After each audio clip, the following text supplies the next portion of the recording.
Alright, so this video is going to go over how to tie a bowline and trucker's hitch to put tension on a line for a multitude of applications. Real quick, if you want to know how to tie these knots, there's bookmarks below or to the side, and you can jump ahead on the how-to. I'm going to talk about the why for a few minutes and jump into that, but if you need to get right to it, use those bookmarks, please. I totally understand the get stuff done mindset. So the two knots I chose, as I said, the first one is the bowline. The reason I chose this knot is it's easy to tie, it's easy to untie, and it does not slip. Once you create the loop there, that's not going to change dimensions. The reason I chose a trucker's line hitch for this side is that this allows you to tighten down your rope to put tension on it. You can imagine right here I've got my cargo of macaroni and cheese. I've got these tied pretty tight. It's almost tight like a guitar string. You can imagine when you've got to tie down, say, a Christmas tree on top of your vehicle. You've got things you need to tie down on the back of your truck bed, whatnot. Maybe you're camping and you want to have the line tight to hold up a tarp, or you want to put up a clothesline. Having this static knot at this side and this knot here able to tension it, you can get a nice tight rope.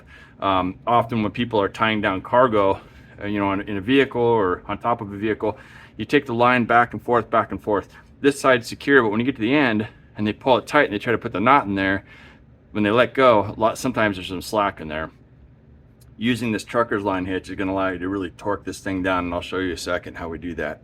So first of all, I got to break this down, and then I'm going to show how to individually tie these knots, and I'll talk a little bit more about them. So I'm going to go ahead and pull this through here with a quick release. I'm going to pull this away. That loop loosens up. That knot pulls out. And then on this side, I can undo my bowline like that. So I'm going to move my cargo off to the side here. All right, first of all, we're going to talk about how to tie a bowline. Imagine this long line goes off to whatever, and we want to put a bowline on this side.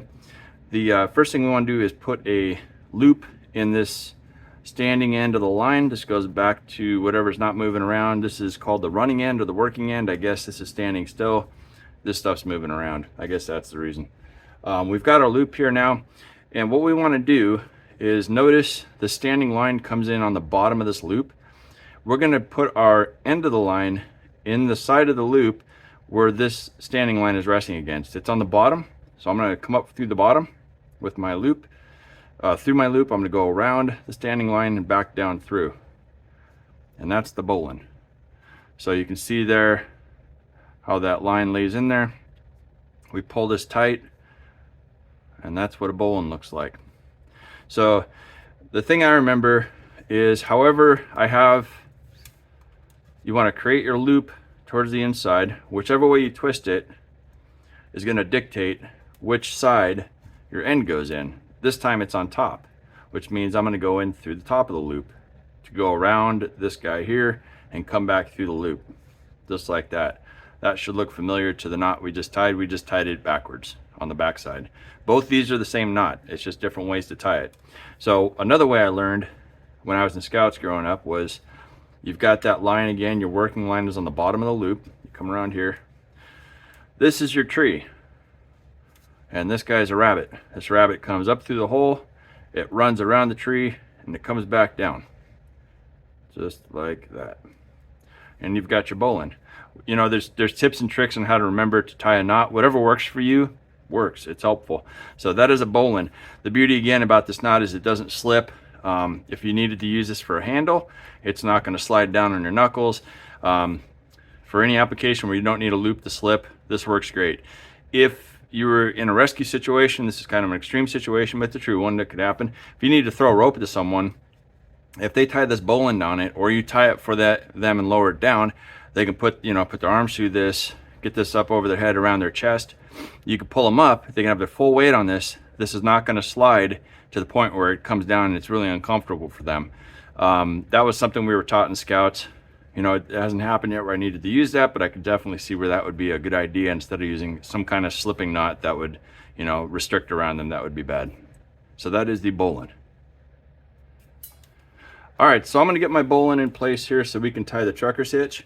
So I'm going to tie that real quick here.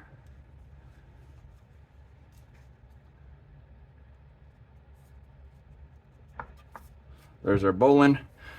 We're going to put our cargo back in place just to simulate what we're tying over.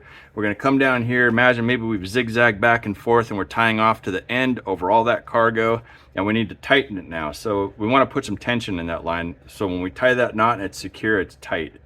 So the first thing we do is we're going to create an overhand knot here with the standing end, but instead of looping it through and pulling it through, we're just going to pull a loop through like that and pull that tight. Beauty of YouTube is if you didn't quite get that, just rewind it real quick and you can repeat that, and that'll give you a loop. We're going to take this, go around whatever our tie off point is, come through the loop once like that, and then we're going to come through again.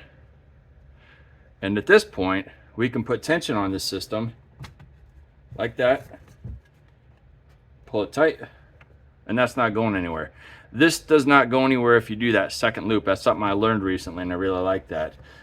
Before I was doing that with just a single pass through, and the problem with that is, not necessarily a problem but a challenge, is you got to pull this tight and then you pinch this and then you create your half hitch by putting a loop through here and pulling that tight, and that's going to hold it in place. This other way, if you loop it through, I went through once, let's repeat this. We go through like that, and I come through the same way again.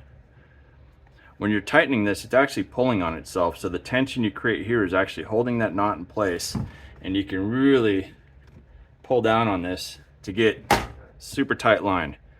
And now your cargo is secure. You can go ahead and throw a half hitch in here, which is just, you know, you're coming around here, you're making a loop and you put your line through. I like to put an actual loop through so I can pull this back out. Makes it easier to break down your rigging here. And there you go. We've got our bowline, our static line, we've got our cargo, we got our trucker's hitch tied down. A couple things I want to show you real quick about this trucker's hitch. Sometimes when you're zigzagging back and forth across a bunch of cargo, or putting up a long clothesline, you're going to have some stretch in this paracord. It's not a lot, but it's a little bit. And you'll actually pull the loop you make. If you tie it too close, you're going to butt up against this. And you're not going to have much space to tighten that system. So let's do that. Let's make it a little too close. I think that'll work out right there. Yeah, it's right. Well, that's too close, but I think you kind of see what I'm getting at here. I tie up this loop, I come around here, and if you can see, it's already right there. I don't have a lot of space to take up slack or to tighten this. So if you run into that situation, just go further up your standing line here, create this loop. Now when I come through, I've got all this distance here to tighten. So I'm going to go through once, I'm going to go through again. When I pull this, nice and tight, and then you can do your half hitch and your gear is secure. All right, so now I'm going to talk a bit about this paracord. This is called 550 paracord. You can get this all day long on Amazon at different hardware stores. There's a website called Paracord Planet. They actually have over 600 colors and patterns, and some of those actually include reflective bits in here, which is nice. If you're doing a lot of camping, you can use like yellow high visibility paracord with those reflective bits, so at night when you flash your flashlight around, you're looking around, you can see those guy lines going down to the ground and you don't end up tripping over them. So that's a nice thing. The 550 means it can hold 550 pounds. The rating here is roughly 200 pounds of tensile holding strength comes from the jacket of the cord, and then there's 7 individual strands. Those can each hold 50 pounds. So you figure 7 strands times 50 pounds is 350. Add another 200, that's your 550 pound rating. Now whenever you put knots in a system, you actually weaken the system overall, because these lines here around the outside of the knot, the members are going longer, and on the inside they're not going as long, so the outside is actually stretched more than the inside, so it stresses the rope a little bit, and it can get as weakened as like 50% strength. If you Google it, you can find some charts out there with different knots. I think figure 8 was like 80% strength, so it's one of the strongest knots to use to maintain the strength of the line.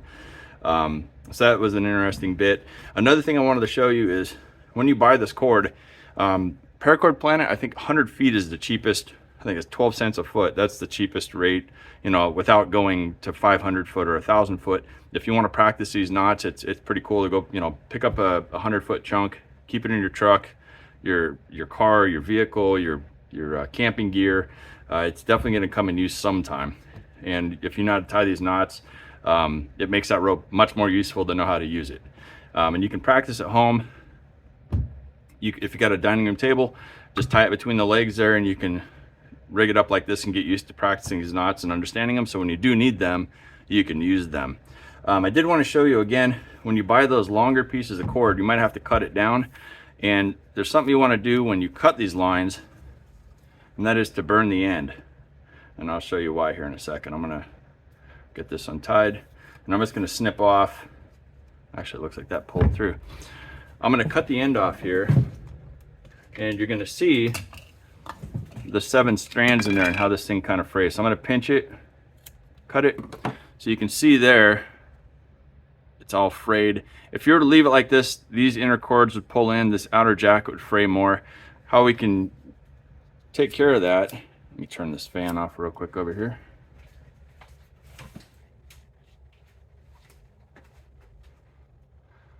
Hold the lighter up to it, and you don't want to set the end on fire, just run it back and forth to melt that end. And then if you feel like it, you can just roll around that outside a little bit. All that's melted together now, so that's not going to break apart. So that's a good thing to do with your paracord when you cut it up. If you need to cut it up, is to just use a lighter and melt those ends, and it keeps that together. I think that about covers it. Again, I'm making this video for my kids. I don't know if I mentioned that at the beginning. There's a lot of videos out there on how to tie the trucker's hitch and some variances. This is what's worked for me, so I'm sharing it with my sons. I want to put on YouTube. And the beauty of YouTube is kind of like Khan Academy. How that site got started was you can watch a video over and over and over again. The guy that started that site was actually teaching his niece and nephew about mathematics, and he made those videos, and his niece and nephew could watch those videos like 12 times in a row, and if they finally got it, perfect, right? So the beauty of this is putting up there, my kids can watch this and learn how to use this system that I've used a ton of times, camping, backpacking, around the house, you know, hauling stuff around town in my truck. It's been very useful. So I hope this was helpful, and have a good day.